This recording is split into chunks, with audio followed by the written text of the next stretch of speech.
ఇక భారతదేశంలోనే పెద్ద జాతర అయినటువంటి సమ్మక్క సారక్క జాతరకు సంబంధించినటువంటి అన్ని ఏర్పాట్లు ఘనంగా అయ్యాయి.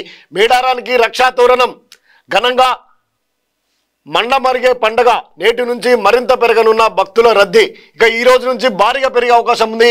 21 నుంచి 4 రోజుల పాటు మహాజాతర జరుగుతుంది. మేడారం సమ్మక్క సారమ్మల జాతరలో మరో ప్రధాన ఘట్టానికి అంకురార్పణ జరిగింది.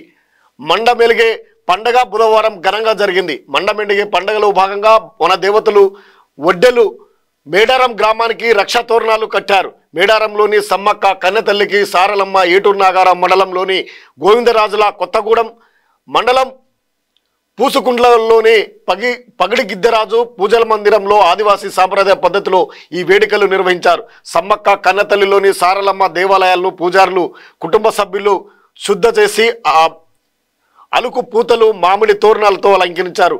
డోలు వాయిద్యాలతో గ్రామ పొలిమేర దేవతల వద్దకు చేరుకుని జలాభిషేకాలు చేసి నూతన వస్త్రాలు సమర్పించారు. వీరికి ఇరువైపులా రక్ష తోరణాలు కట్టారు. మామిడాకులు నల్ల కోడి అనపకాయ కట్టి ద్వారస్తంభాలకు ఏర్పాటు చేశారు. దుష్ట శక్తులు పొలిమేర దాటి లోపలికి ప్రవేశించకుండా కళ్ళు మద్యం మారబోశారు. వనదేవతల గద్దెల వద్ద ప్రధాన పూజారులు జాగరణ చేశారు. 10 గంటల తర్వాత దర్శనాలకు నిలిచివేసే దేవతలకు యాటపోతలను నైవేద్యం సమర్పించి మొక్కులు సమర్పించుకున్నారు. ఇక సరిగ్గా వారం రోజులకు ఈ నెల 21న సారలమ్మ పగిడి గిద్దరాజు గోవిందరాజు గద్దెకు చేరుకోవడంతో మహాజాతర ప్రారంభమవుతుంది.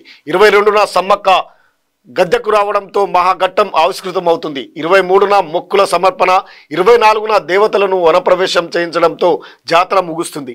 నేటి నుంచి భక్తుల రద్దీ పెరగనుంది. బుధవారం 3 లక్షల మంది దేవతలను దర్శించుకున్నట్లు అధికారులు అంచనా వేశారు. నేడు ఉత్సవ కమిటీ ప్రమాణం మేడారం జాతర నిర్వహణ కోసం దేవాదాయ శాఖ 14 మంది సభ్యులతో తాత్కాలిక ఉత్సవ కమిటీని ఇటీవల ప్రకటించింది. గురువారం వారు ప్రమాణ స్వీకారం చేయనున్నారు.